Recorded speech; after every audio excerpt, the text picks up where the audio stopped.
So thank you all for coming tonight. My name is Amy Chester. I am the director of Rebuild by Design. How many people here have been to a Rebuild by Design event? Nice. We also have lots of new faces, so welcome. We're here at the Institute for Public Knowledge at New York University, which is where we are housed. And they're also a co-sponsor tonight, so thank you so much for the Institute for Public Knowledge, the Regional Plan Association, and the Van Allen Institute for co-sponsoring.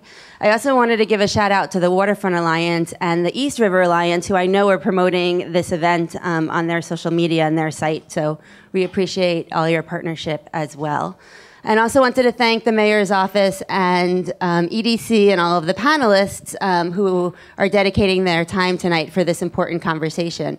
As soon as the Mayor announced this new plan, I immediately wanted to create a conversation. I think that part of what Rebuild does is brings together people and communities and government to tackle some of the biggest ideas and to do it together. And this is a really important time for us to start thinking about how we want to think about the future.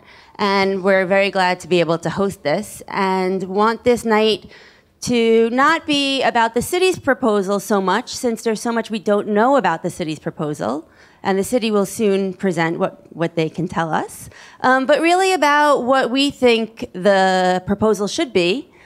So we've selected a group of community members from the Lower East Side and from the financial district and civic leaders to have that discussion. And then we're going to turn it over to have that discussion with you. And we hope everybody will participate together.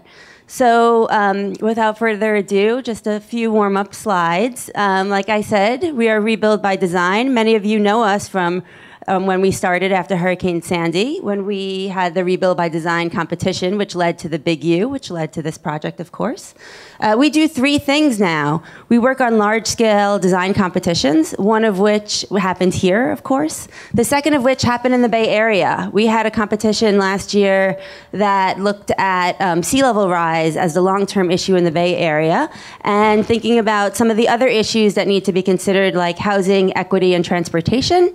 And we had 9 design teams, the same size and scale as the competition here. That was quite successful, and we have communities just like you that are looking to implement those projects on the other side of our country. We also worked with about a dozen cities around the world on innovative design processes, on issues mostly connected to climate change, but not always. And we do a lot of research and policy. Here are some of the places that we worked. We spent a lot of time abroad last year in Athens on an urban forest. We worked in San Juan before the hurricane and plan to work there again very soon, and worked in a lot of other cities. And with everything that we do, we connect the physical and the social together. And that's really the important piece here. And we all know why we're here today. We have increased vulnerability, our sea level is rising, urban population is rising, temperature is rising, and so is our storm intensity. And about 50% of our city is at risk. This isn't an issue that just we're facing alone. These are the maps of the New York Times of how sea level rise is going to be affecting all of the coastal cities. About 12,000 miles of coastline is we affected in the United States. So we have a question that we have to all answer together, and that's, how do we protect ourselves? Do we do it with hard borders and hard infrastructure? This is from Japan after the tsunami. Or do we do it with natural systems? Or do we let nature just take our systems? This is from Oakwood Beach. This is actually my friend's house, my very good friend from high school, Jennifer. Her house was lost in Hurricane Sandy, and this is what it looked like 5 years later, where nature just did what it does best. Or do we adapt? And what does adaptation look like to us? This is Venice, who's been adapting for quite a long time. This is 1927, and this is what Venice looks like today. So their way of adapting is putting out these walkways and pretending that the water doesn't exist. Having a great time with it. Is this what living with water should look like to us? Or is it not exactly the best idea at all? And is adding land a new idea? So this is the map. It actually, I don't have the flood map in New York City, but I'm sure the mayor's office will use this. The map and the flood map of New York City looks really similar to where we have reclaimed land over time. So this is Manhattan in the 1600s, and you can see how we've filled in over time. In 1884, we started building out, and we started having the grid. And by 1934, we had a real bustling piers all over the place, including in the Lower East Side. And soon after that, we took down those piers to start the construction for the East River Drive, and then, of course, for East River Park, which is part of this. On the west side, which is part of this as well, here are the piers that gave way to the world, gave way to a new community that took the fill from the World Trade Center site and filled it in. And then ultimately we had Battery Park City, a brand new neighborhood where thousands of people live and have lived for quite some time today. And one that, didn't fare so poorly in Hurricane Sandy. They were one of the few places that actually had electricity when we were all dark. This is not a new idea at all. Communities around the world are doing this, and they're doing this in ways that are safer than some of the infill that we kind of know and have learned to dislike over time. And most importantly, we need to think about this because planning ahead is essential. A dollar spent today on resilience brings back $6 in return. So we can't think about whether or not we do it. We have to think about how we do it. And how are we going to do it in this specific area that we're focused in tonight, which is in the financial district on the east side of Manhattan? And can we do it in a way, where we have winners? Or do we need to do it in a way that where there are losers? Or can we make this a win-win for everybody? So I'm really excited to be here tonight. I'm going to introduce our moderator for the evening, and that is Christopher Robbins, the editor of Gothamist. Christopher is an editor and reporter at Gothamist, a website run by New York Public Radio that is dedicated to covering local news and culture in New York City. His work has also appeared in the Village Voice and the New York Times. He has written about sea level rise and the mayor's streetcar plan, the flaws in FEMA's flood maps, which we all know so well, and New Yorkers who lost their homes and neighbors after Hurricane Sandy. Thank you, Chris, for being here tonight. Thanks, Amy. You'll hear more from me in a minute, but we're lucky enough to have the city here with us, so I'm going to introduce the folks from the city. We have Janie Bavishi, the director of the New York City Mayor's Office of Recovery and Resilience, and Elijah Hutchinson, the vice president of Resilience at New York City EDC, and they're going to tell us what's going on.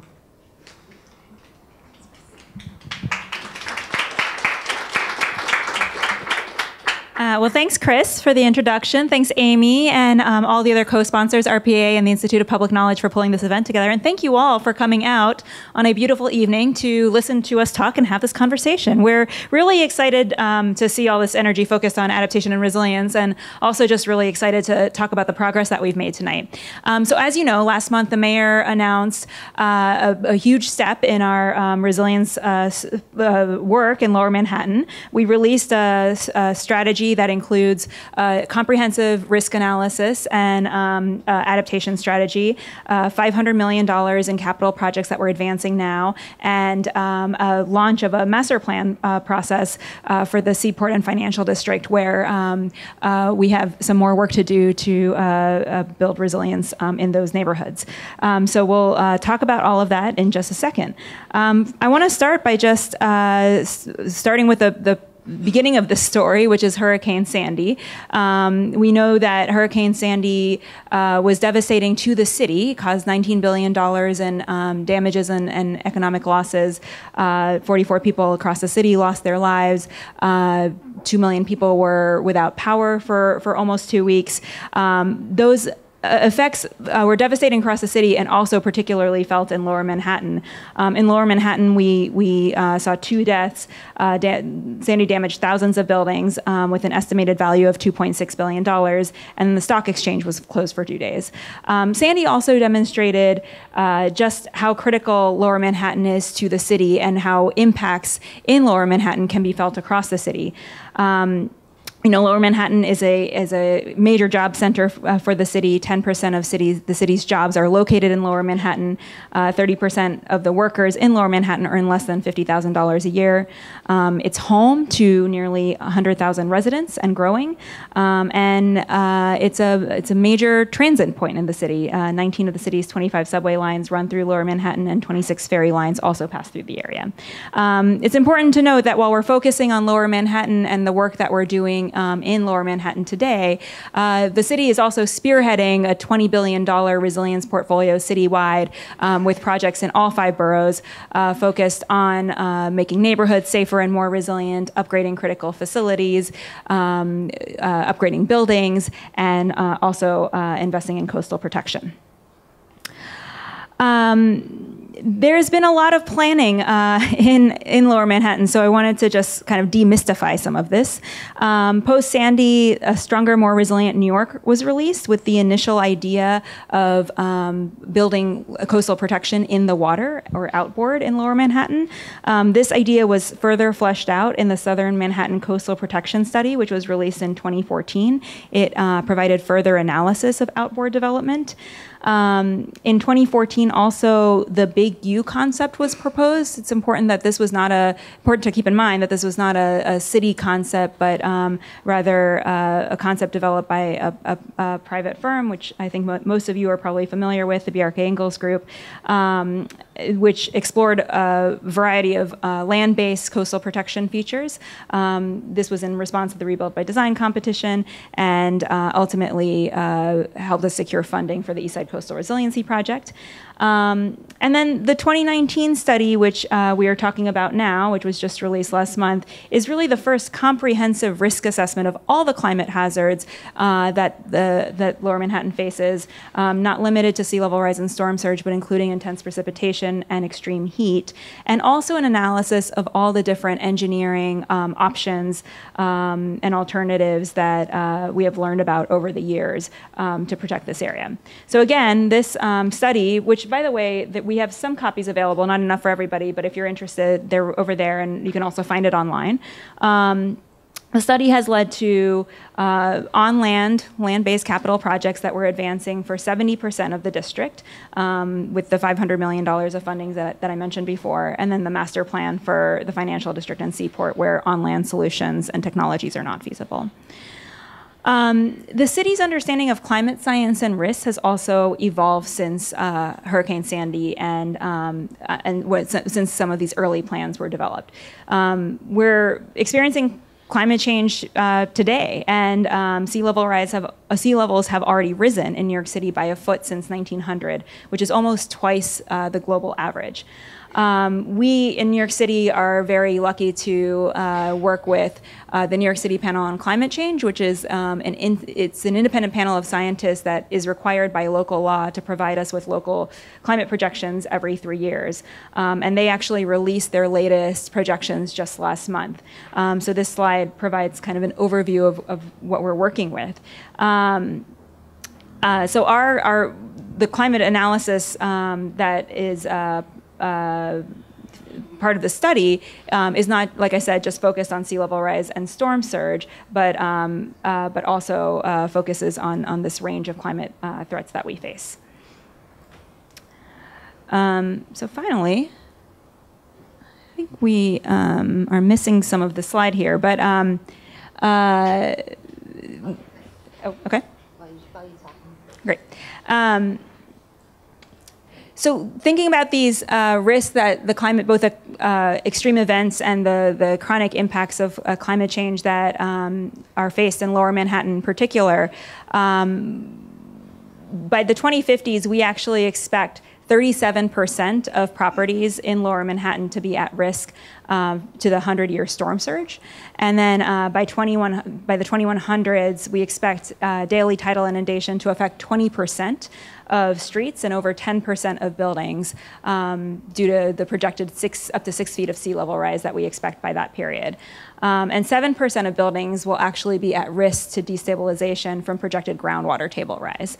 So these are some serious impacts that we're facing, and that's why we are forwarding a comprehensive strategy. It's important to remember that there is no one-size-fits-all solution here. We're taking a tailored approach to each neighborhood, and when it all is said and done, this comprehensive strategy will actually provide protection from Battery Park City on the west side all the way up to East 25th Street when you consider the East Side Coastal Resiliency Project as well. So I'm going to turn it over to Elijah to go into more detail about our projects and our strategy. Thank you so much. I'm Elijah Hutchinson from the Economic Development Corporation. We worked very closely with the Mayor's Office of Recovery and Resilience to really work on this strategy and this analysis together. And so what I'm going to walk through is now that Janie has kind of gone through the climate risks that we're facing and specifically how those climate impacts affect Lower Manhattan, we've started to translate that into what's an actionable strategy to complete what are 4 significant capital projects for Lower Manhattan that should all be in construction before the end of this administration with over $500 million that's fully funded. So all of these projects kind of work together in a comprehensive look on how to mitigate against those coastal storm surge risks, but we're also looking at the range of climate hazards that Janie discussed before. And while we have concepts at this stage, we're going to be working with the community for additional input on the specifics of the design as we move through the final design process across these neighborhoods. So I'm going to walk through some more information for each one of these projects, starting with the orange area, which is the Two Bridges neighborhood,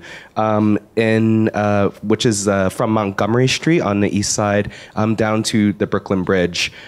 For that area where we received HUD funding from the National Disaster Resilience Competition, we were able to work with the community on creating a concept design shared last summer where it relies on deployable floodgates that are in place and in the ground. If you could look at the rendering, you'll notice that there are 2 kind of tracks on the ground in gray. That's actually where the flood walls rest in place during blue sky conditions, fully acknowledging that people are going to need to use this place and space in a way that functions like a waterfront esplanade. And then in anticipation of a storm, those gates get lifted up into place to block that significant storm surge that we would anticipate with sea level rise with a 100-year type of storm, which is like a Sandy-like storm. The intent there was really to maximize waterfront views where possible and still create the opportunity to integrate programming on the Esplanade and also respect the recent investments that have been made in the Esplanade to create a good open space. We've also, kind of moving south, identified a project at the Battery, formerly known as Battery Park. The Battery is currently, the edge condition is wooden pile supported, and it's in poor condition. And so we're out there doing emergency repairs right now. What we're able to do with this structure is rebuild, but a much more resilient structure that protects that park and really maintains the look and feel of the park, and really serves to have a similar type of experience and program for how our user currently experiences the park. So while you go out there now and you walk down, you'll be walking slightly up.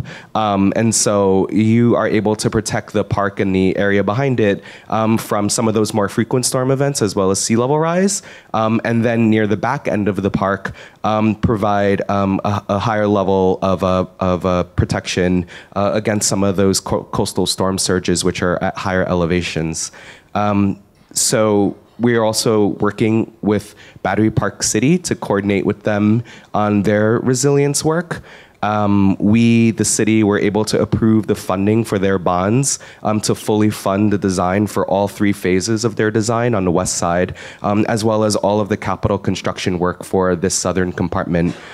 They're going to be working with their coastline, which is at higher elevation than the east side, to integrate this infrastructure within their existing programming and open space.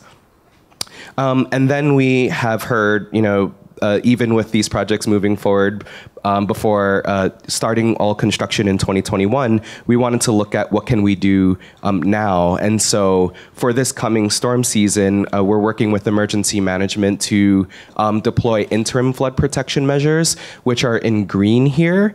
That currently replaces, there are Jersey barriers there kind of blocking off a parking area. So looking strategically along the waterfront so that we don't impact the programming of the waterfront and we keep those crosswalks open, we keep areas accessible. How do we integrate an alignment of measures that are put in place?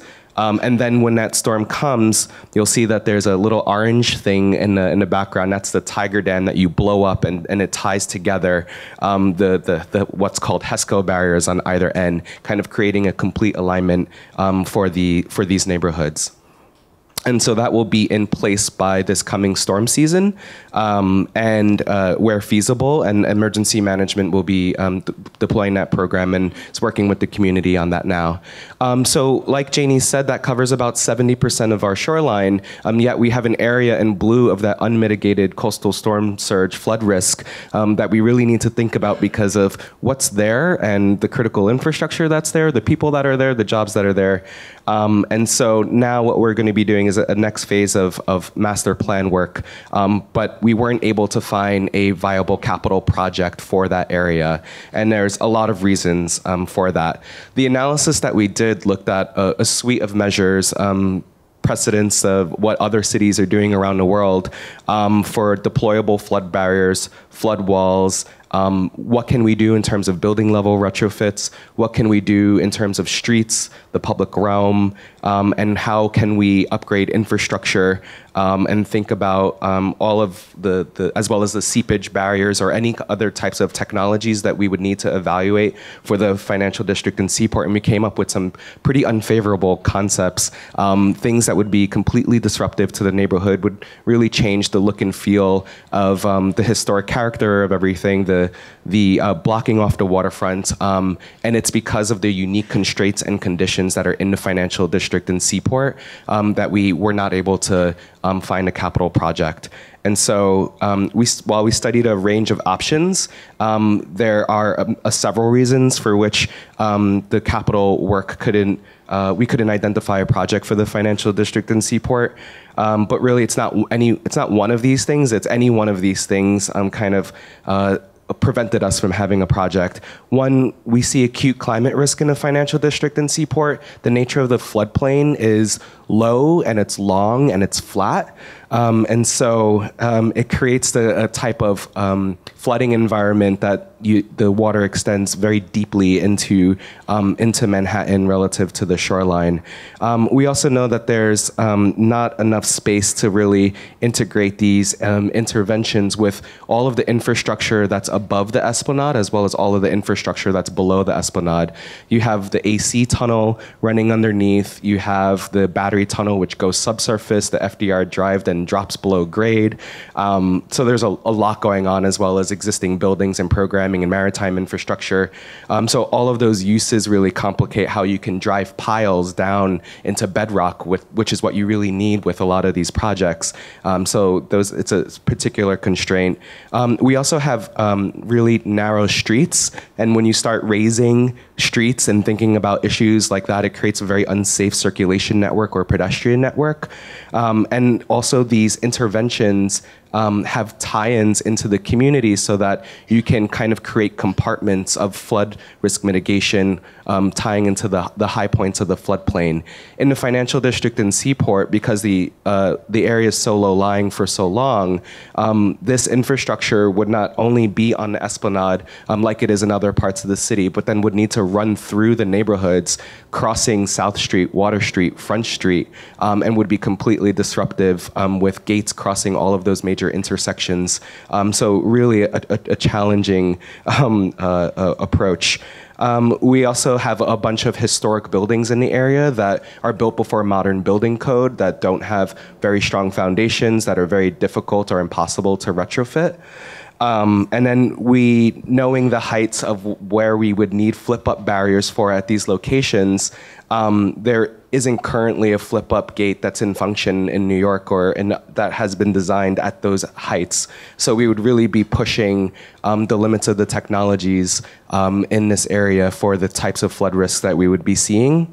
And then in addition, what we are experiencing, because there's so much demand on our drainage infrastructure, and as you know, as New Yorkers, our drainage infrastructure is already not wonderful.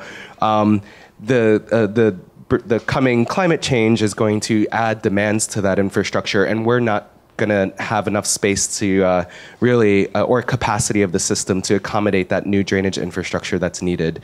And so we need space to be able to think about pump stations or other pieces that are extremely difficult to site in an area that's so highly constrained like the financial district in Seaport. So this is all leading us to think more comprehensively about all these issues together and how do we work this into a process. The city itself, we don't have a plan in a sense that there's not a specific recommendation that we have for this area. What we know is we have a problem, and we want to work with the community and with our regulators to really find a solution. And so over the next 2 years, what we're going to be kicking off is a process by which we'll work with the community to really set up a master plan that will guide the framework for how these neighborhoods adapt over time. And so with that process, we also want to think about other priorities. How do we do something here that's maybe net zero energy or climate positive, or how do we think about how we integrate environmental benefits, or how do we think about mobility and waterfront access and views when we're thinking about a shoreline extension project. And so all of those alternatives that will work with the community and our regulators to really define need to think about the integration of waterfront views and all that existing infrastructure, weigh the trade-offs of environmental impacts, and really evaluate those so that there's a shared city community vision about how to move forward in this area, which is extremely complex. And so in partnership, we are releasing a procurement to bring on a team. We're actually in that process right now, trying to solicit global firms the best ideas for how to tackle what is a really challenging problem for the financial district in Seaport. And some of the things that we need to decide on is where exactly is this shoreline extension? What is its look? What is its feel? What are the engineering approaches that we're using?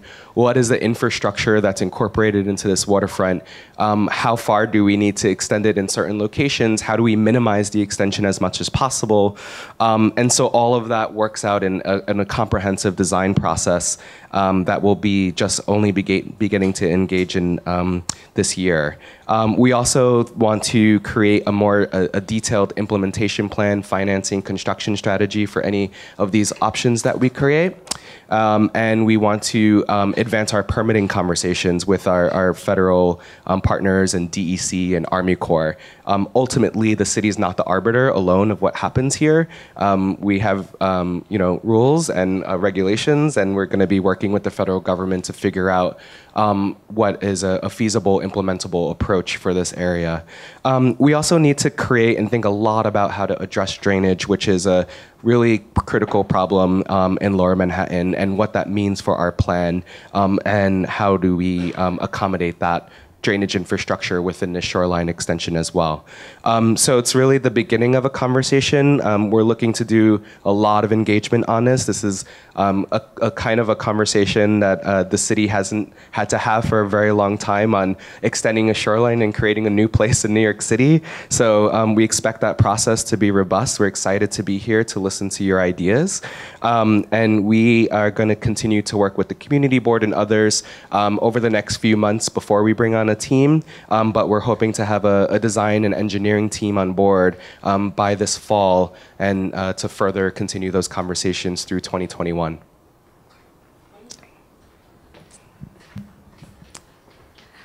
And so, thanks, Elijah.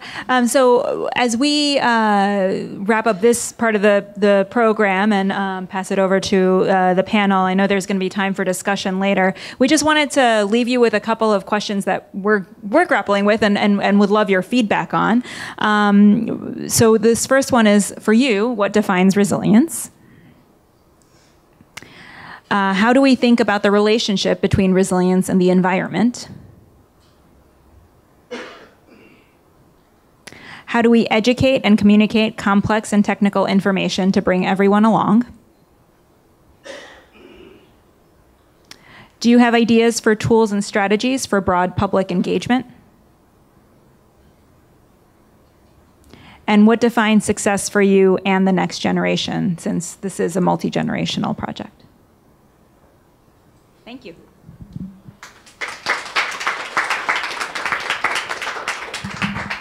Thanks, Janie. Thank you, Elijah. Could the panel please come take a seat? And while they're doing that, I will introduce myself a little bit. I am Chris. I work at Gothamist. I've been in the Lower East Side for around 9 years. I was cooking a giant cauldron of vegetable soup when I heard an explosion and all the lights went out. And that was the beginning of life without power or hot water in Lower Manhattan during Hurricane Sandy. I spent the next 4.5 days sort of roaming around town, borrowing cars, hitching rides, riding a bike, talking to people, surviving off that same disgusting pot of stew. And it really was a formative experience for me and the whole city. So I guess I'd like to go down the line and have the panel introduce themselves and tell us who you are, where you're from, and where you were when Hurricane Sandy hit. I think the mics are behind the seats. Yeah. Yes, it's on.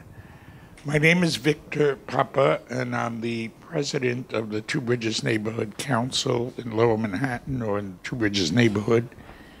It's an organization that was founded in 1954, and it went through a lot of iterations since its founding, and the major one being that in the late 70s, it became a sponsor of affordable housing, and as a result, produced, along with Settlement Housing Fund, over 1,500 units of affordable housing along South Street.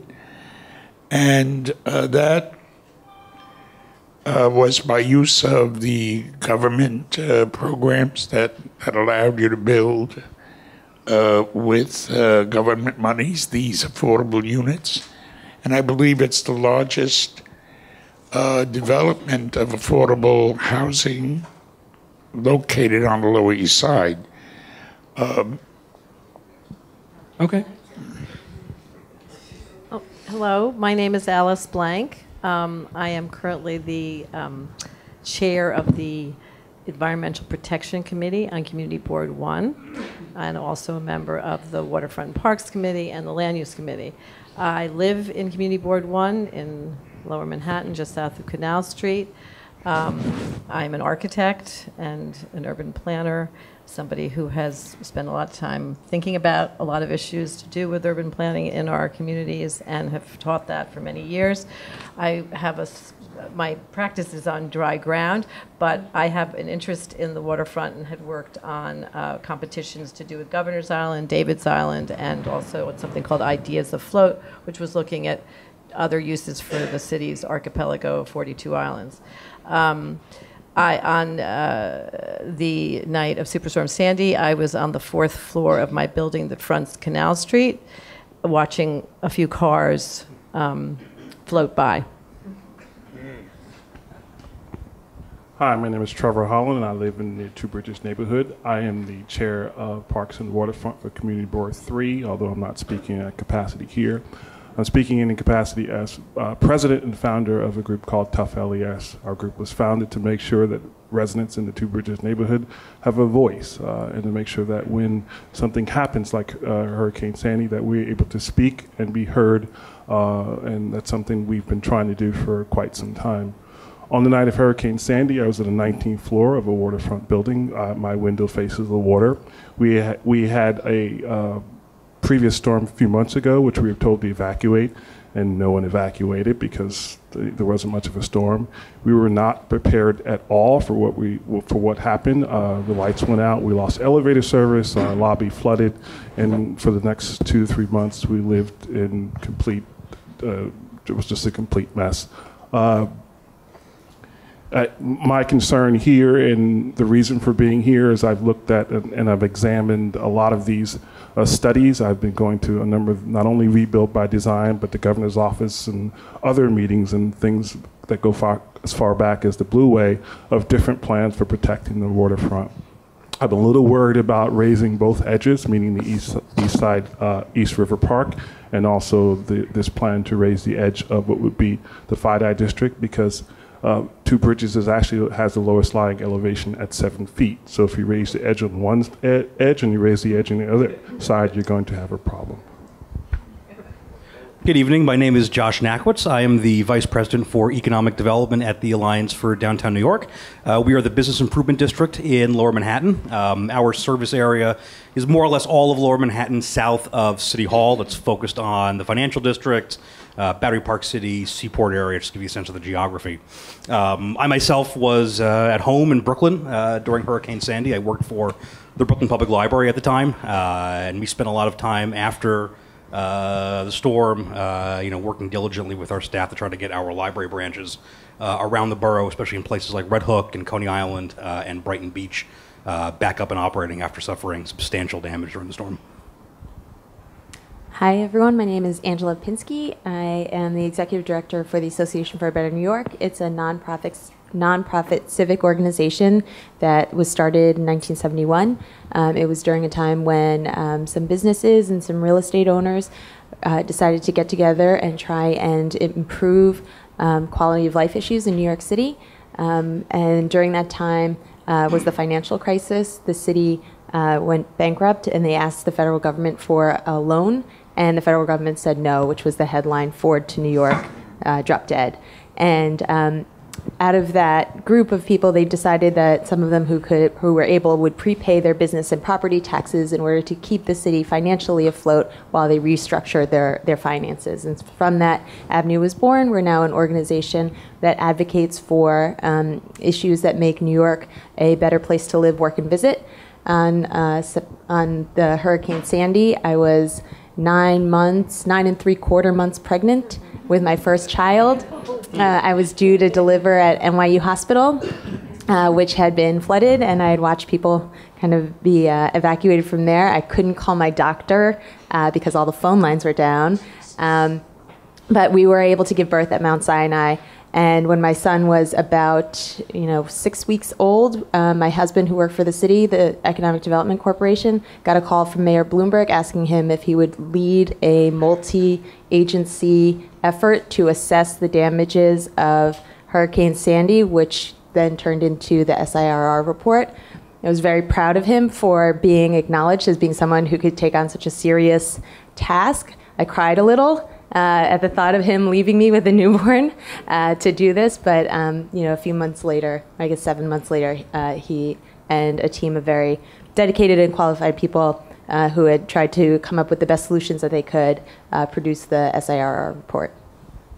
Thanks. So as a reporter covering this announcement, a few things stood out to me. One of them was that the president of the Economic Development Corporation said that this was the absolute last resort, that they had checked every other option, this was it. Which kind of struck me as interesting because, as you can see from that map, building land in New York City on the water was often not the last resort. It was often the second or third or first resort.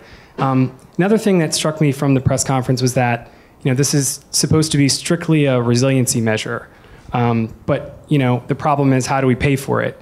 So, is in your minds, should this strictly be a resiliency thing? Should it be a blend of things? Should it be, dare I say, Seaport City 3.0? What? And we can start with Angela on the far end. Okay, thanks. Thanks for that.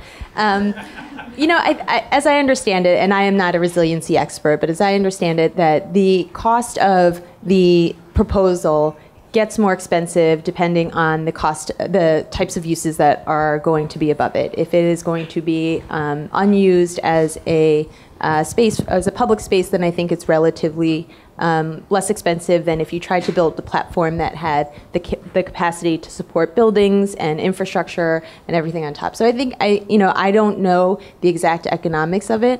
I think that given the population pressures in New York City and given how aggressive some of the development has been to kind of keep up with the pace of people moving to New York, and in a lot of people's perspectives, it hasn't, which is leading to a lot of our affordability issues.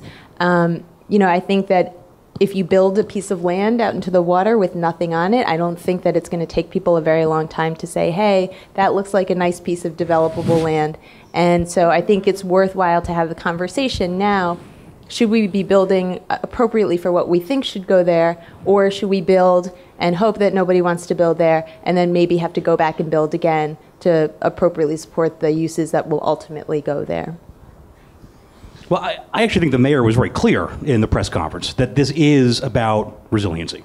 And I think the mayor and the administration's sort of first approach here is to try to build a piece of infrastructure that will have broad community support with the input from community stakeholders through the planning process, and that can be funded by the federal government.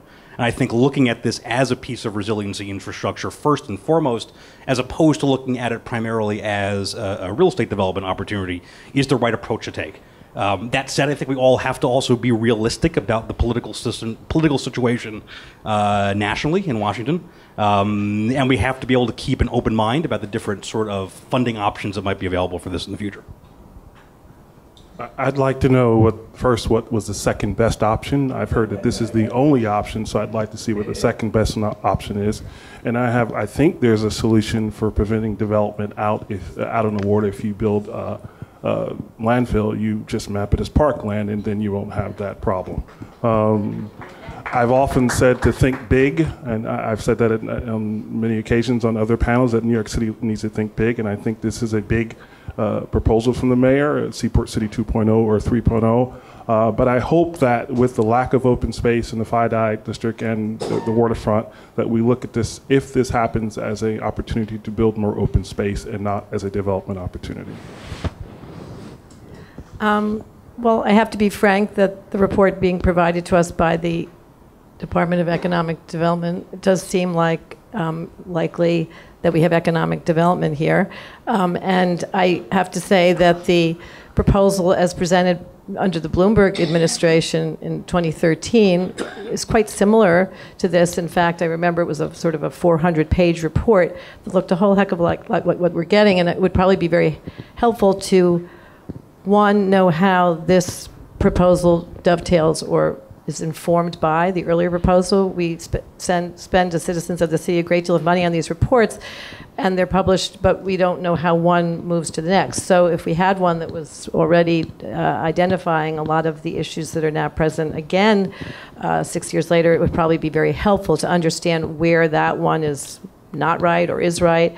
And that one was, of course, a very honest proposal about it being development, and we saw how it would be paid for through the development on the land, which I think is ultimately how this will happen. I agree wholeheartedly with Trevor that alternatives need to be reviewed. As we all know from the L train, there's more than one way to skin a cat, so I think that's something else we would want to be looking at. Nice, healthy, cynical panel here.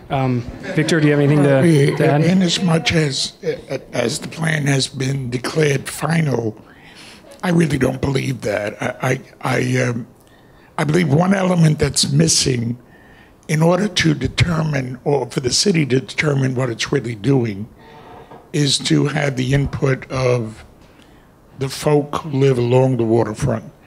And I think when and if that is done properly, that is to say, when and if EDC properly visits the intimate community rooms of all of the, maybe NYCHA housing and Two Bridges housing, maybe all of the housing there, in a very, in a very intimate kind of way, I think people will chime in.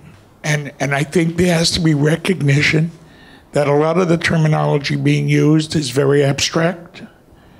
It's not understood by people with no scientific knowledge of resiliency. The very word resiliency should be defined so that people understand better what it is that we're all striving for when we say resiliency.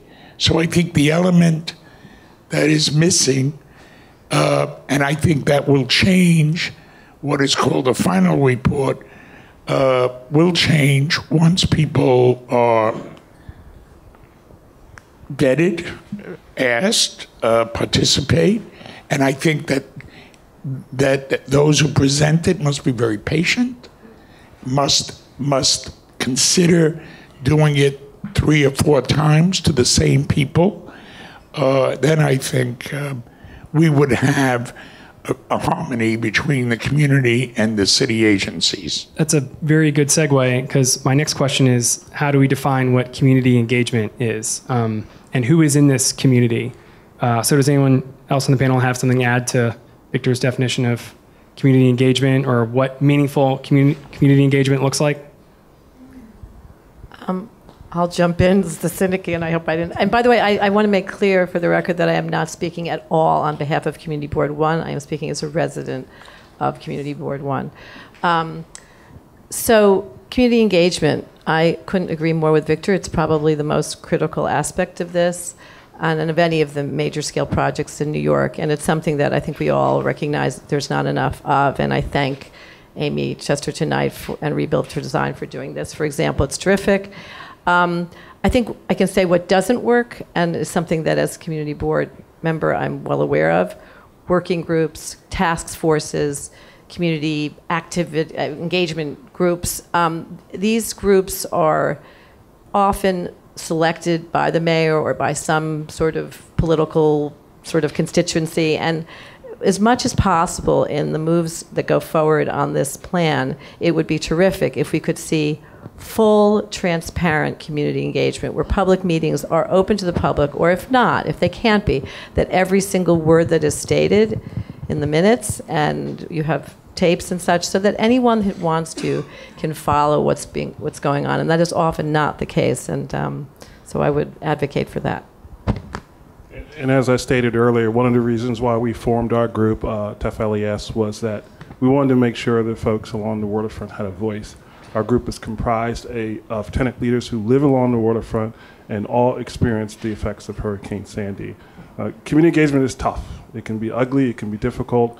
As community board meetings can go on very late, the topics and the terms can be difficult. There isn't an easy way. I know there's a process going on with the ESCR, which has involved another couple dozen meetings after hundreds of meetings over years.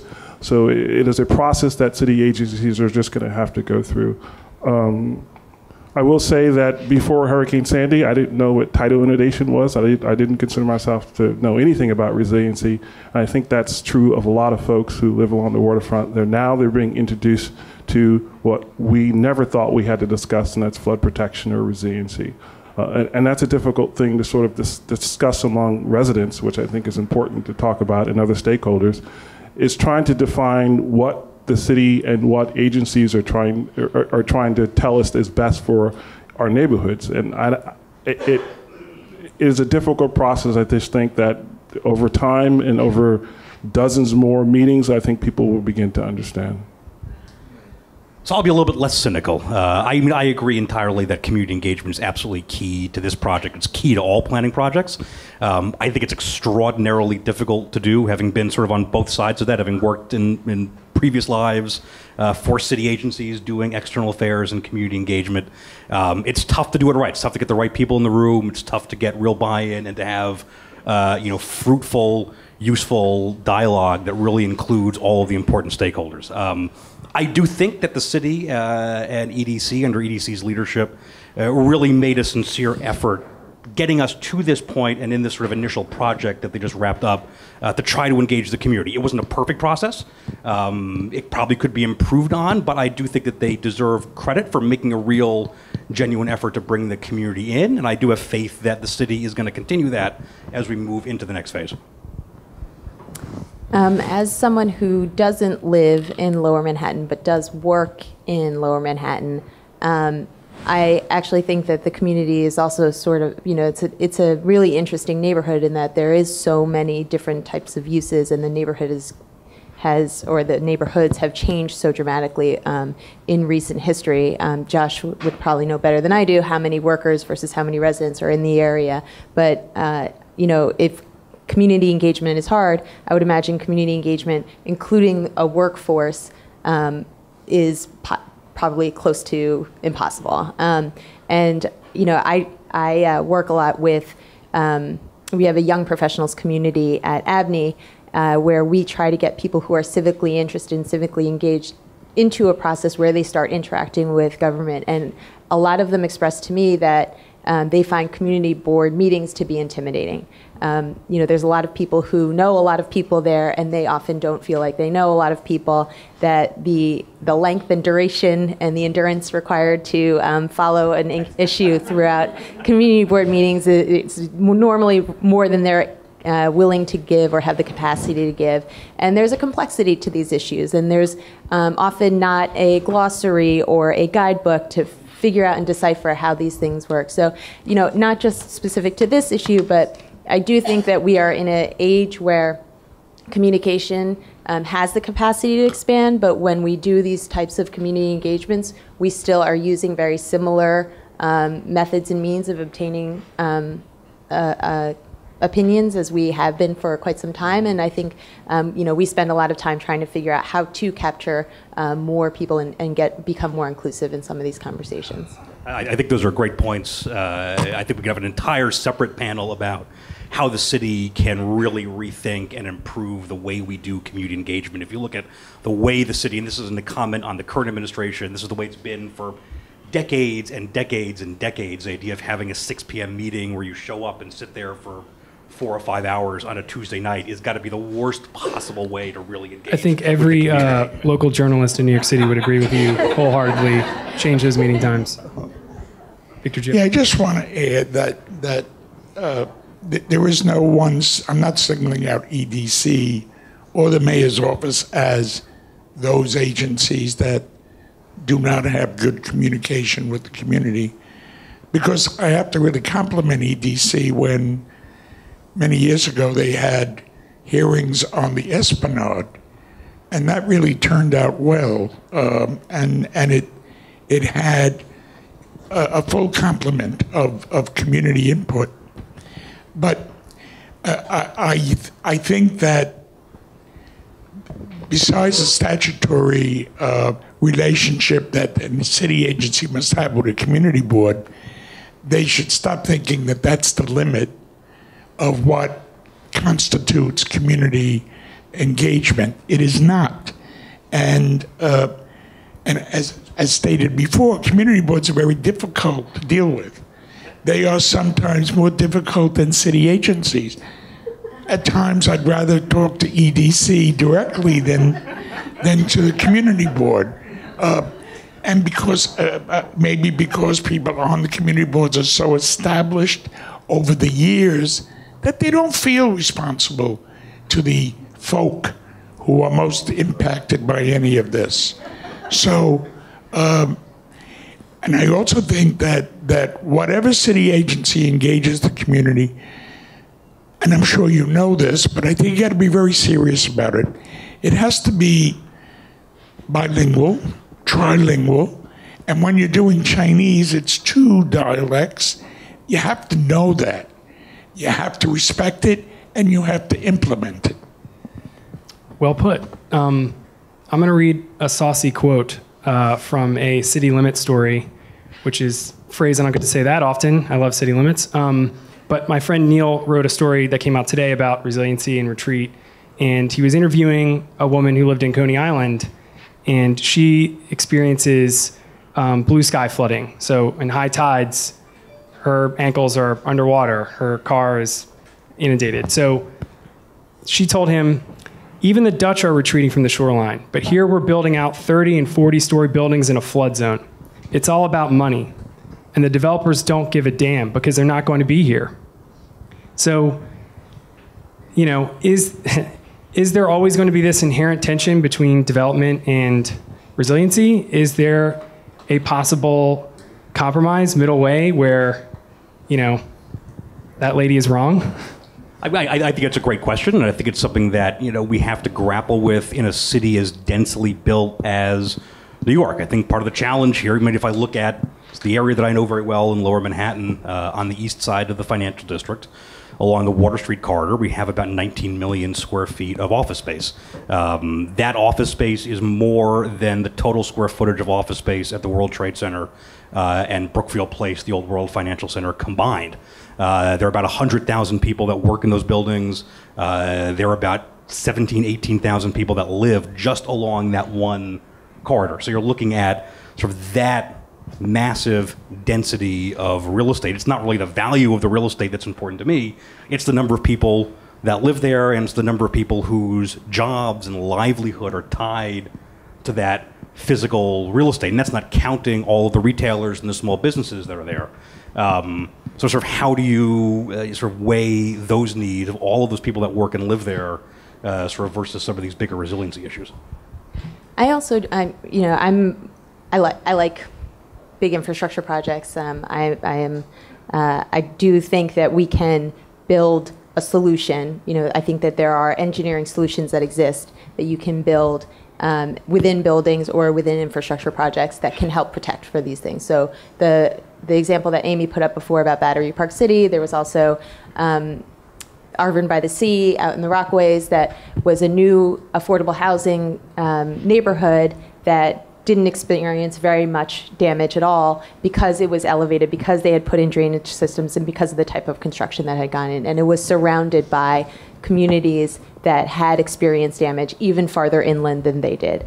I think that, with development and construction, I think the real estate, the zoning code has changed a lot, the building codes have changed a lot, but also, after Superstorm Sandy came and hit, the city had debated for a very long time what the right answer is in order to make buildings more resilient in Lower Manhattan. A lot of their mechanical equipment was put in the basement because it didn't take up occupiable office space, and so it was cheaper to put it there than in the middle of the building. But now that we know that the bottom of the building floods, should we make them move it up there? And they debated, and lots of hearings and lots of outreach so that we know. And by the time they actually decided, all of the buildings had done it because their insurance companies made them do it.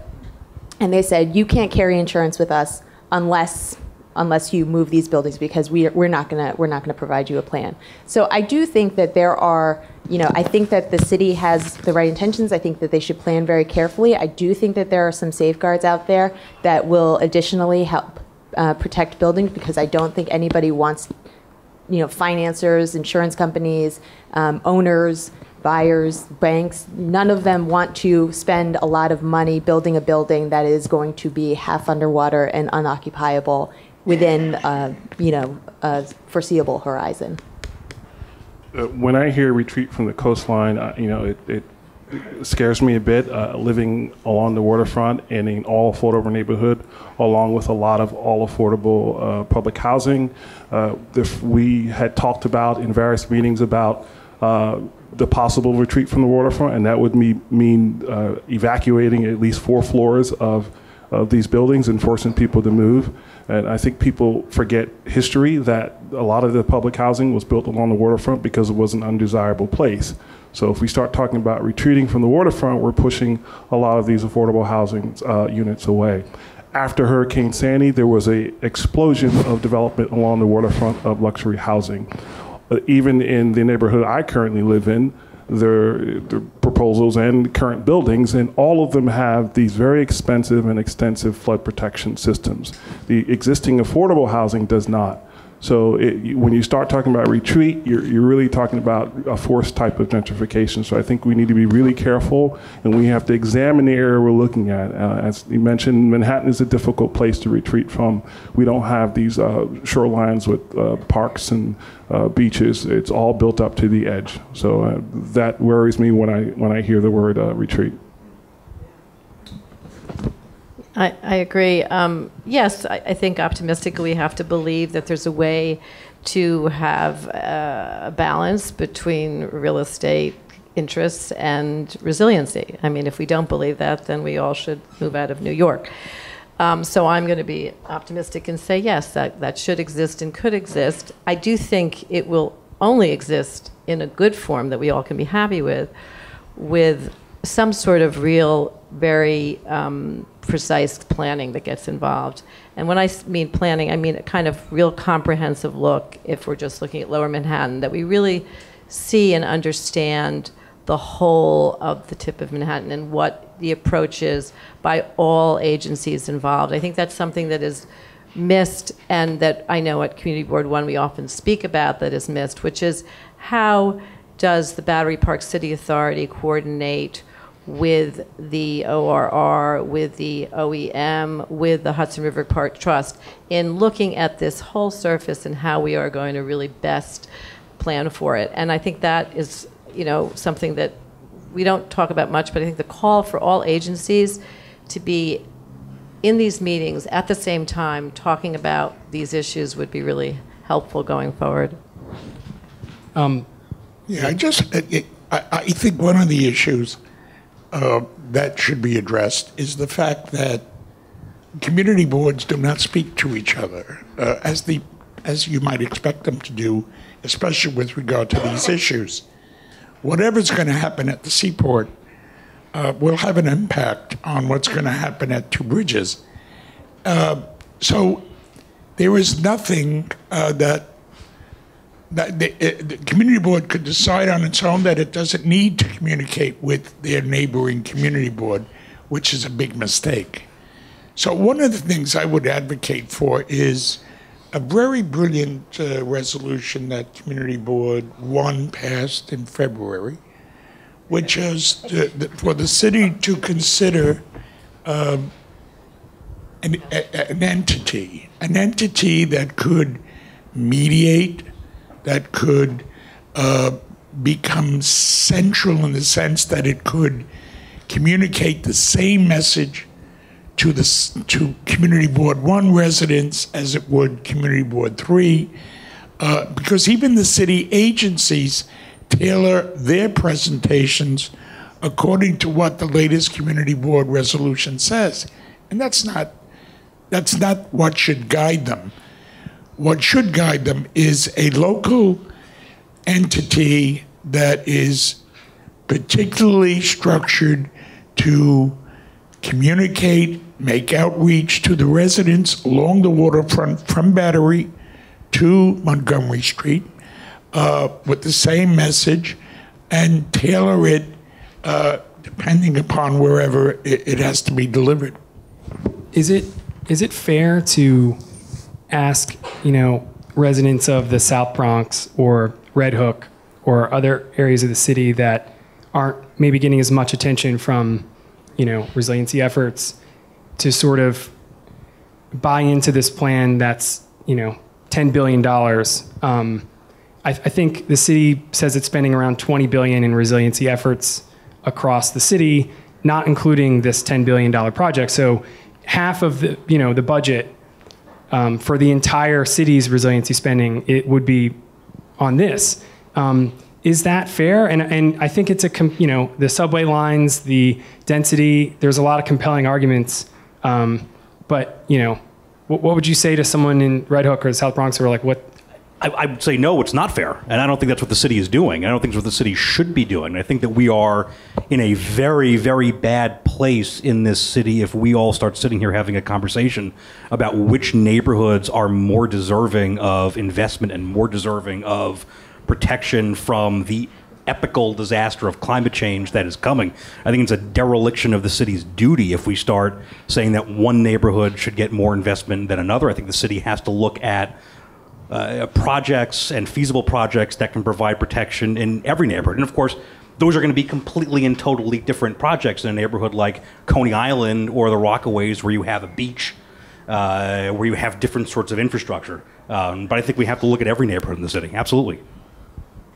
I mean, I think that does speak to why you have to consider development on top if it does have a contribution effect to paying for the infrastructure, right? I don't think I think everybody understands that a park would be the desirable option if all the resources in the world were available. I think that the balance of the conversation starts to come in when we talk about how much resources are available and how much, and resources being land too, right? Like if there's going to be new land and there is a need for another, more DEP infrastructure in the neighborhood, then isn't that the right place to be thinking to put it if it becomes available? So again, I think that there is a complicated conversation about development across the city right now. We're seeing a lot of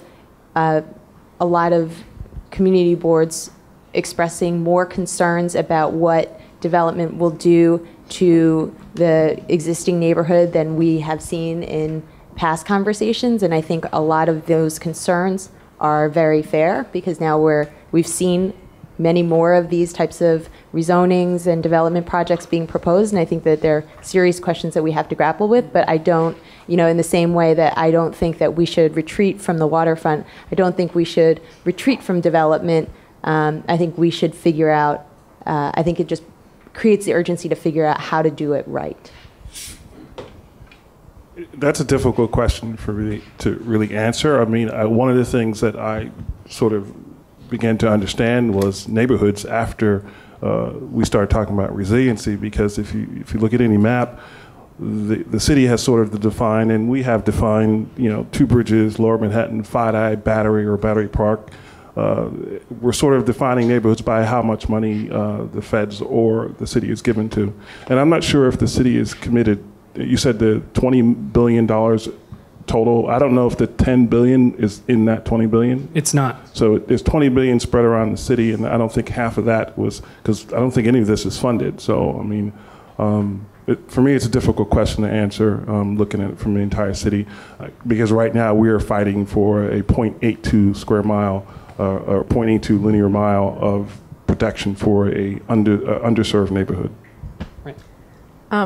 I think it's a great question, and I think, it sort of underlines the point I was trying to make earlier, which is the need for a plan. I think that we need to see the entire waterfront of the city and plans for it, whatever year they may be launched, to better understand what makes sense when, and where money should be spent. But if you're hearing that you're going to have $20 billion to spend on resiliency measures for the city, but you have no idea outside of some small segment where that's going and the impacts and a description of what this really entails, I think we're missing information that's necessary to evaluate where these things should ultimately go post Seaport City. In fact, I would say in our own neighborhood and community board 1, it fascinated me and it upsets me that when looking at the plan for the lower coastal resiliency plan of Lower Manhattan, it does not take into consideration at all the entire west side of Lower Manhattan, which was the place that was one of the places most acutely compromised during Sandy. In fact, one of the 2 people who died in that neighborhood was on Lake Street on the west side. So, I don't know why the city, and I've asked that question, didn't include the west side. There's discussion that the Army Corps will be looking at that now, and now there is more discussion with the Army Corps, and ORR, I guess EDC.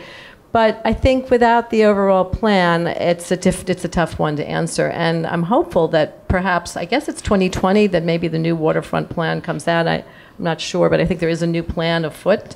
And it will also be curious when we talk about leadership, Victor was mentioning, I think it would also be very helpful to know the roles of, for example, the waterfront advisory group and this new group that's been formed, maybe even as of today at City Council, legislation to form a new waterfront office. It would be helpful if later, when the city comes back to talk, we could get some clarity as to really who is leading the overall planning of the waterfront. That would be great.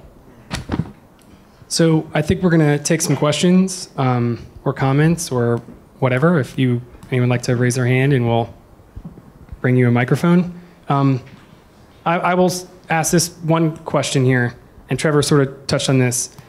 Why not just take a block of skyscrapers out, move everyone up to East Midtown, and just make it into a park or a, what, you know, why? You're laughing. Is that just so insane? Should we not even study that option? I hope that's not option number 2, because I think that option number 1 will win. I just don't think it's a viable option for Manhattan. Why? It's too densely populated. People have been in neighborhoods for years. Some people have been there all their lives and have been raised there, and their parents and grandparents live there. Uprooting neighborhoods, I think, is a real issue in Manhattan. I mean, I could go on and on in discussion about it, but I think it's a non-starter for Manhattan. I do, with all due respect, think it's a ridiculous suggestion. I think there's so much there. And then what do? You eliminate all of the 19 million square feet of real estate on Water Street, and then you're going to have all of the housing and all of the additional real estate behind Water Street, including the Southbridge Towers, right behind the Seaport, which is a Mitchell-Lama building that has a lot of affordable housing. Should we even be studying this? Like, is this too ridiculous to even spend money to study? If you want to become a New York Times reporter, don't ask questions like that. Okay, we'll take the first question for the gentleman in the back. So this is actually kind of a follow-up to that, and Trevor touched on it a little, but because Lower Manhattan has these skyscrapers, we do have the opportunity to retreat vertically in these buildings, and we're building lots of housing, some of which is low income, but right in our neighborhood in Lower East Side. So is that a possibility? Has that been studied? It opens up the opportunity for green space underneath these buildings, as well as possibly opening up separate sewer systems and dealing with rain drainage that way. And then a second question is, I mean, as a city before I was a part of it, but we were able to stop the Westway project because of fish in, you guys are filling in a major part of the harbor that's been on a very high the plan, sorry, I'm not blaming all of you. The plan is to fill in a big part of the harbor that's been on an ecological upswing. So as well as historic and cultural, the Seaport, is it still the Seaport if it's several blocks from the water? So there's a lot in there, but you can touch on anything. I mean, look, I think that I am, to be very clear, I'm not an engineer, I'm not a planner, I'm not entirely clear what retreating vertically means and what that does to the fabric of a very dense neighborhood that has street life, that has retailers, that has pedestrians. I'm not sure what that means in terms of entrance to subway stations, what that means in terms of access to all of that critical underground infrastructure that we all rely on. But I think on the second part of your question, in terms of sort of what this, the so-called outboard option or the building into the harbor looks like, those are all valid questions that I'm hoping are going to be taken very seriously and are going to be looked at by the city as part of their sort of design and engineering process. But I don't think any of us have answers to what that means from an ecological perspective. I think it has to be studied. It's a very blank canvas we're working with right now. Yes. To participate in answering some of these questions. Unfortunately, it is not. They can't answer questions during the RFQ process, and so that process has already started. I asked, but playing nice here. Let me just finish, try and answer. Oh. Yeah, City representative. We can answer. We have an open procurement right now for a team to come and work with us on some of these questions, and so we just can't impact that procurement. So that's why we were hesitant to answer questions. But this is not specific to the procurement or anything. We do look at things like that. When I think of retreating vertically, excuse me, I think of really abandoning the ground floors of buildings so that you could elevate streets, which is one of the concepts that we looked at, and how that works with some of the things Josh mentioned with the existing entrances to buildings, what that means from a real estate perspective, what that means for our existing infrastructure. It created a lot of problems, and how you do that at scale in Lower Manhattan is for those reasons, very, very challenging. It is something that is happening in other parts of New York. So in Coney Island, we are elevating streets significantly, but there's no development or existing buildings on a lot of those streets. And so we're able to, future buildings will build to those new street heights, but it isn't a feasible option for Lower Manhattan. And then on the environmental, some of the environmental questions for whatever, option this is, for each shoreline extension with our federal permitting agencies or, through the environmental review process, we have to, have a very clear sense of what the environmental impacts are for each one of these things is, and then look at how to mitigate those impacts. I think the important thing here is for any particular plan that we have, we need it to be fully supported with the community and with those regulators in order to move forward. Otherwise, there is no implementation pathway. And so all of those things will be evaluated. When we are coming up with our different options, we'll have to look at what those impacts are by option and really be transparent and talk about them openly with the community. So that's our plan.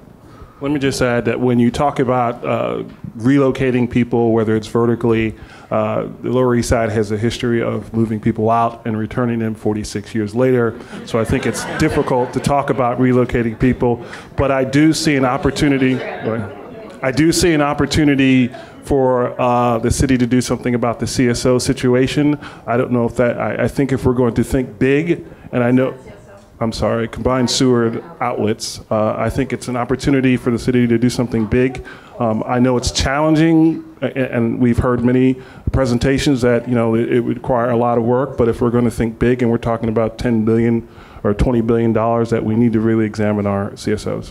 But I do want to sort of stay on that point. I personally, as somebody who again chose to live in a city, loves cities, I think retreating vertically would make a very unpleasant street life experience.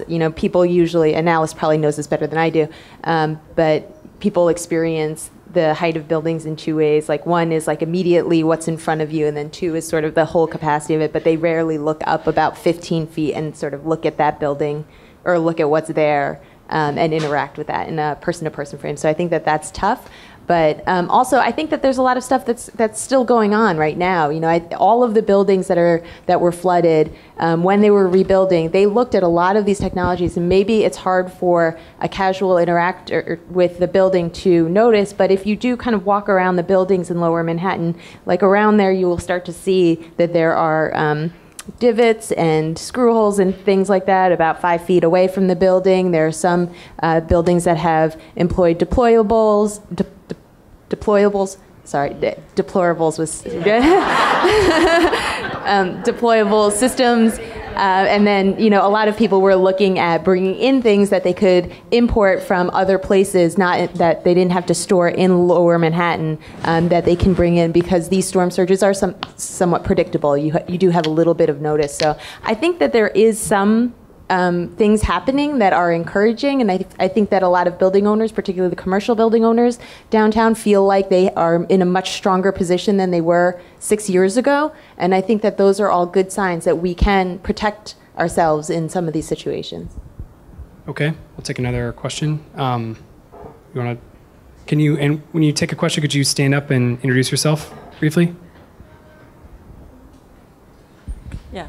My name is Joanne Gorman, and I live in Southbridge Towers, and was certainly affected by Sandy. I'm just getting back to some of the discussion on the proposal at hand. On one of the slides, I think it was the EDC representative, mentioned the difficulty of dealing with infrastructure and resiliency in our area, FIDI and Seaport. The map he showed was predominantly landfilled area that was flooded, and yet we're proposing more landfill to resolve an issue related to resiliency. With regard to filling in the area in the river, East River is an estuary, and you're narrowing it at a very point that's already narrow. And I'd be curious as to the splashback and how Red Hook and all the other adjacent areas would feel about that.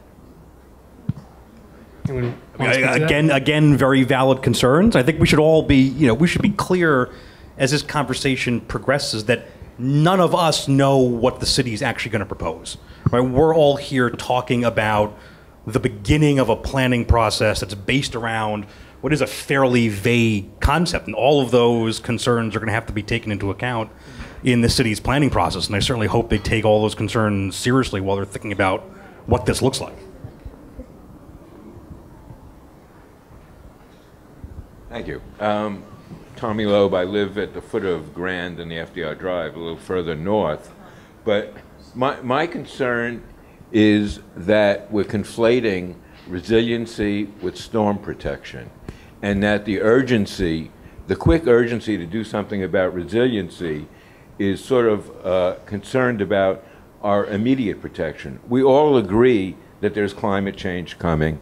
We all agree, however, that we need immediate storm resiliency, not something way off in the future, because as your own statistics show, this storm could happen tomorrow, next week, or next year. So I'm concerned that we're discussing these both in the same context, both storm protection and resiliency. I think they're two totally different subjects.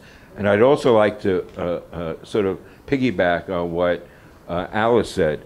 The L train, the East Side Connector, the BQE have all been promised outside independent expert advice. We are getting none of that. We're being told by the city that here's a plan or here's this, but we don't have the capacity, particularly in the lower income neighborhoods, to hire or to fight back and give these alternative plans. We're being shown something and then told either accept it or be the bad guys and reject it. And we shouldn't be put in that position. I think that's a fair point. I will say that the person who's holding up the L-Train review in the East Side, I mean, that's Governor Cuomo, right? It's not these people. But yes, point taken. Klaus Jacob, Columbia University. I think as much as I support, well, let me first of all say, I don't think our moderator's proposal, Chris's proposal, is as ridiculous as it was described by practically every panelist here.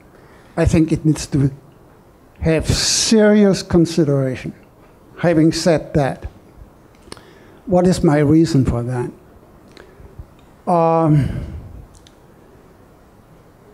We cannot engineer ourselves out of sea level rise. Period. We can protect ourselves against storm surges for a couple of decades, and we have to do that. I fully agree with that.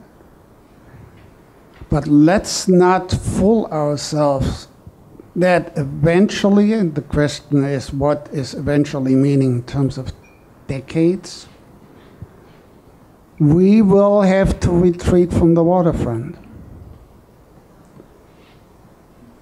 There's just no way out of that, period. And for instance, the barriers that the U.S. Army Corps of Engineers proposes will be good for a couple of decades for storm surges, but they don't do a damn thing about sea level rise, not an inch. Why? Because once sea level rise gets high enough,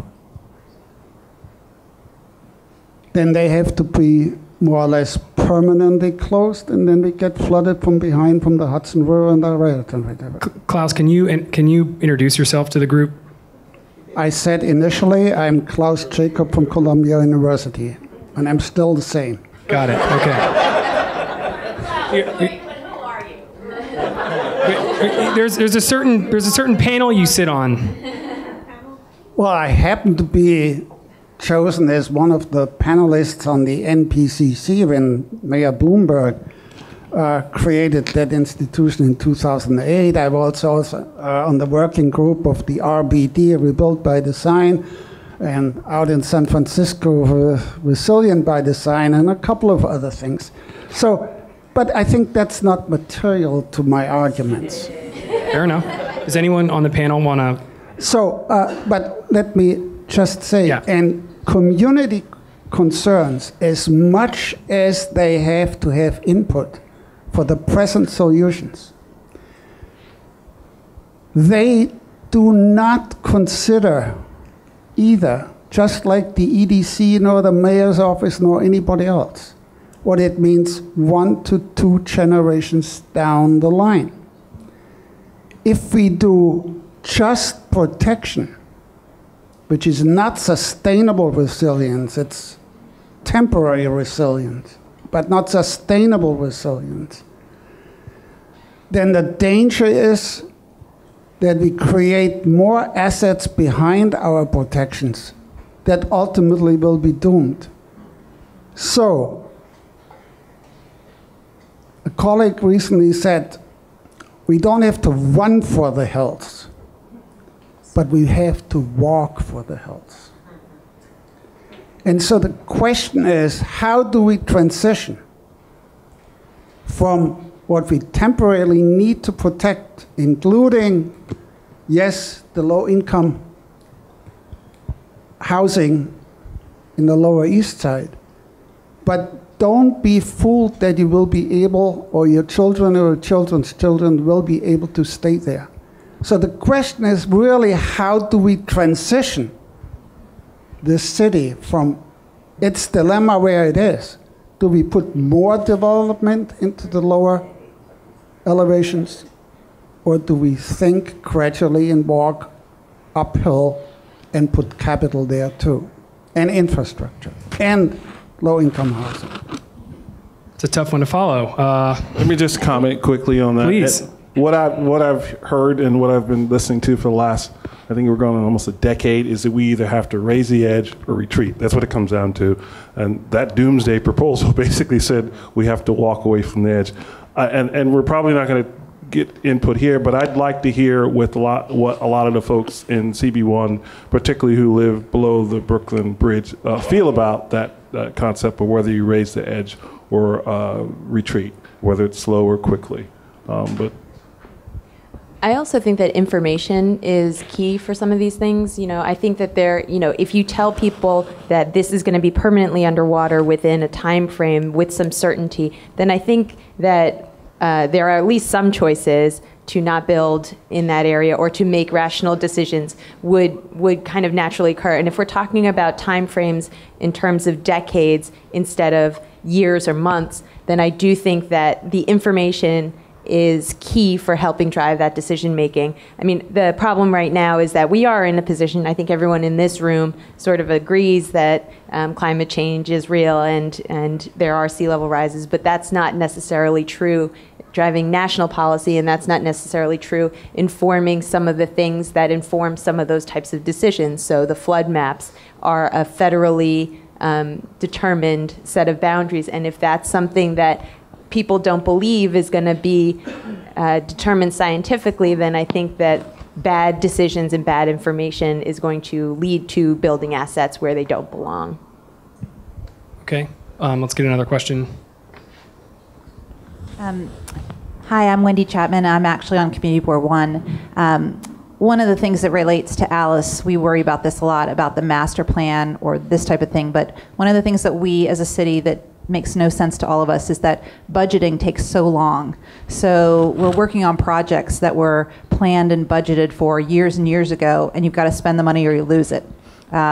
So we are building things now that we know a lot more information, and we talked to the Dutch, and we've done some wonderful things, and we have all these new ideas that are coming in, but we have to almost execute last year or 10-year ago design. And it's the question that I think we have an emergency right now, and the idea of pooling money, very scarce resources, where the funding comes from. Is it city money? Is it state money? Is it federal money? These determine the chunking of what we fix, and the chunking of what we fix isn't all connected like Legos, so it's tight. And where we both live, Tribeca, no plan, no money. And that will flood again. And so it's one of those things that unless we also not only create the plan, but we create the sense of urgency that we have to redirect the money in a different way, Because like the Hudson River Park, every time we talk to them, they're like, we don't have an ability to even talk about money. So we're just going to let everything flood. So it's a very interesting discussion. And we're building something right now under the Brooklyn Bridge, which it's going to be fine and beautiful, but that money has to be spent in the next 2 years or we lose it. So we're going to build something that will flood and it will be fine, but it's a lot of money. So maybe we could have spent the money a little differently if we pooled it with something else, if we didn't have a 2-year time frame. So take another question maybe on this side.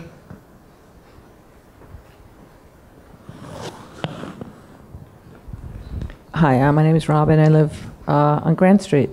Anybody want to buy a 2-bedroom apartment? Lovely, by the river. It's great. It's a condo. Moving uptown. No. It makes me think that what I don't hear in any of these conversations. I'm on the community board. I'm actually work for Van Allen. I don't hear any of these conversations that we're part of an ecosystem and that we're all connected. And it's not just a downtown problem. The flooding, right? I mean, it's happening everywhere. The polar caps are melting, all that stuff. And I wanted to ask you, all of the panelists here, how do you think we might be able to take this issue out of downtown and the Lower East Side and make it more of a citywide or even a national issue so that it's not just this focus. I know we're all trying to take care of our own and ourselves. I get that. But how can we make this larger than just talking about Lower Manhattan and downtown and the people uptown don't have any connection to it? That's answered my question earlier, which is why doesn't the city provide the comprehensive plan that they did many years ago? And if I'm not mistaken, it is up to be done in 2020. That's one way to solve this, or solve it, to address it certainly, is to look at the entire city and not just be focused on the one area, or at least, and then sort of figure out budgets and timeframes for all these areas. Well, and New York City is obviously not the only coastal city in the United States dealing with these issues. I mean, a dozen other cities up and down the East Coast, the Gulf Coast, the West Coast could be facing these same problems. And it needs to be, as you said, a national conversation about how we address what is an existential threat to the future of the United States. It's almost like it's hard to get people to care about climate change, Question in the back. My name is Ibrahim, and I've worked in some of these areas on behalf of the city and for DEP, and I've interacted with many of you guys in different ways. I have the freedom of being able to say whatever I want right now, which is very liberating. I will say that to your point, you said, what can we do to elevate this conversation? I would argue that Lower Manhattan, all of these areas should host a presidential debate amongst candidates at some point, talking about these issues in this place with the backdrop of all this stuff. All the people that are running should have to say something about these issues in this place, and let's see what they have to say. If you can get them here, we'll host it. That's a really interesting idea. So will we. So I'm planting that seed, and God willing, something will happen. Miami first, maybe, though. Let's get another question. Hi, I'm Ted Pender, living in East River Co-op, and my question is, how much can we really trust the Army Corps of Engineers?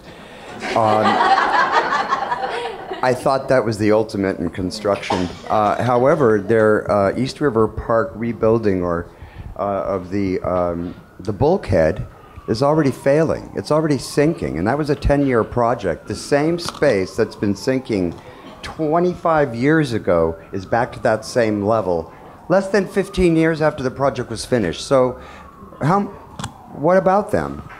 What's their record? Perhaps we should be grateful that EDC and Office of Resiliency is doing this project. Anyone? This is a related question to that. Why do we not choose the option to retreat?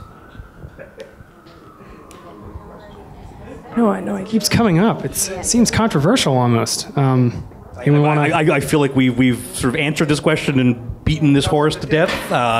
Look, if we can have, well, you know what? If we can have a theoretical conversation about what the future looks like, but we also have to remember that retreating means telling people to abandon the homes that they have lived in for their entire lives, that they have raised their children in, that they've invested, in many cases, every penny they have in. And if you would like to try to have those conversations with folks, you're by all means.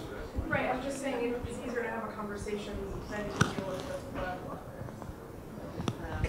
I mean, Go for again, it. yeah. I will add to that with regards to vertical retreat, is that if you take a look at the Extel building, which sticks up next to the Manhattan Bridge, it is built on a 4-story fortress, and it looks exactly like a fortress. That is a future of waterfront buildings. There is no real ground floor entrance. It is entirely elevated and covered on all 4 sides. So if we are building that way, and the buildings that are left there are sitting on the ground, the visual impact to neighborhoods is great. So I think I understand the issue of retreating and telling people they got to leave not only their neighborhoods, because when we talk about retreat, I think we forget that we're talking about people in neighborhoods as opposed to just what should be done for neighborhood planning. But I do think, just briefly, I think that brings the conversation back to who is in this community, right? And we can look at community really on a micro level, but we can also look at New York City as a community. But yeah, fair point. Okay, so my name is Marie de Senival. I live on Clinton Street. I wanted to ask you a simple question. Are we starting the community engagement on that? Is this what's happening tonight? No. Is that community engagement? When does the community engagement start? And talking Anyone? about a wider city dialogue, which I think is really needed. We who live along the East River Park have made the experience of how unsuccessful community engagement can be, because we've had what was considered the most successful community engagement process going on for years with the city. And after 5 years of community engagement, we learned that the city imposed a new plan that we dislike. It doesn't look, so now the city is coming and asking you from those other districts, what is the kind of resilience that you want, and what do you think we should do? And so my question to you is, how are you going to not fall in the trap in which we fell, and make it that the city really listens to you guys, not like it happened to us? And now, like somebody said, we're the bad guys because we don't like this plan. We wanted a floodplain that was natural, ecological, not waste, tons of waste to cover a park after having destroyed everything that lives on it. And we're going to have what we didn't want. So really, I guess the question is, I'm hoping the city is taking notes behind my back. I think they are. I think it's a terrific question. I think I heard you at some of the meetings on the East Side. I completely understand where the people are coming from on that issue. I think our hope here is that, all I know is in our community, we've had very little engagement. We haven't heard from the city in over a year on this plan. So we've had nothing. So we're sort of eager to hear more, although we were sort of presented with the fait accompli a bit, some of us believe. But so I think the answer, at least a beginning way to look at this, is to engage the community, as I said earlier, fully and transparently. What I find happens is we have these working groups and these small groups that are supposedly representing us, but yet we don't really have any say or engagement with those groups. And I think that's a problem that could easily be solved at this juncture with beginning to launch this project. And so that you actually, meetings like this, where hearing from individuals who have a great deal of knowledge and information and experience is really helpful. And I think it would help with all of the people that are working in the city. I think I often say, oh, I didn't know that, or that's really interesting. I think, they're human beings, they get it. Everyone's got a learning curve here. So the more of that, the better. So I would really hope that this sort of advisory board, the Waterfront Advisory Board, is really open to the public, and I'm looking over at EDC, and that whatever this waterfront office does, it is completely transparent.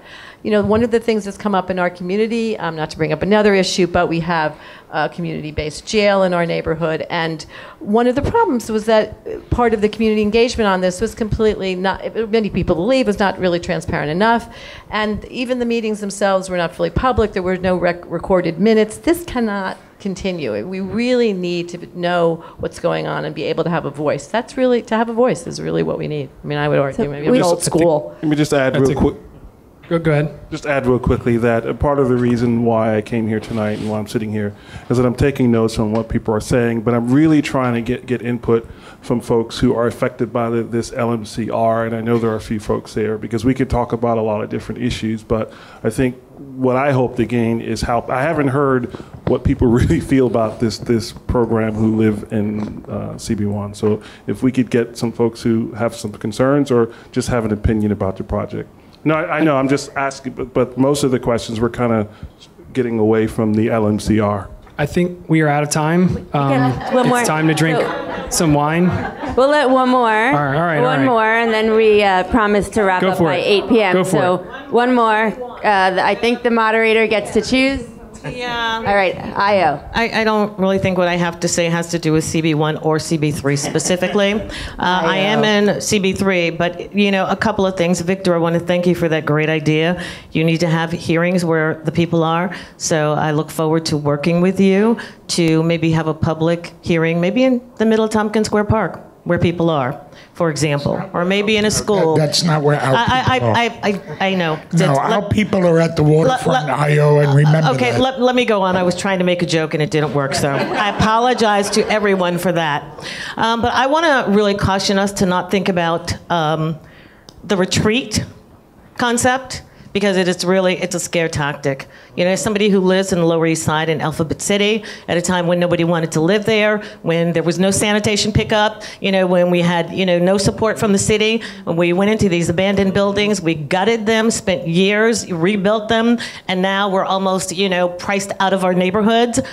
This would just be another scare tactic to get people on a very desirable waterfront out of their buildings. I'm not saying that the science is not there, but I'm cautioning us from thinking about that. And I also want to caution us to not think about this scare tactic about the federal money disappearing, because that is just false. It is said that it can disappear, but just as quickly, arrangements can be made, decisions can be made to make sure that that money remains where it's needed here in New York City. I want to just say that for the East Side Coastal Resiliency Plan, the past 5 months, the community engagement has been a total fraud. As was said earlier, we spent 5 years working on a plan that had all this great community engagement, and then of October of last year, the city came and said, oh, we have a new plan, and we didn't involve you in it whatsoever. Now we had 5 years, now we have 5 months where they want to shove this plan down our throats, and we have not had the advice of experts or even the time to find experts in order to share with us what the best science and resiliency practices are. So that's really kind of what I want to end on. And it's totally unacceptable. And if this is how the city is going to go through the rest of the big U in terms of planning, then they've already failed before they've begun. Thank you. Thanks to our panelists. Go drink some wine and eat some cheese. Enjoy yourselves. And let's give a big hand to Chris Robbins for being a great moderator. Thank you so much. And for our amazing panelists, and for all of you for coming tonight. We really appreciate it. And we got a lot of new ideas of what our next discussion should be. Thank you.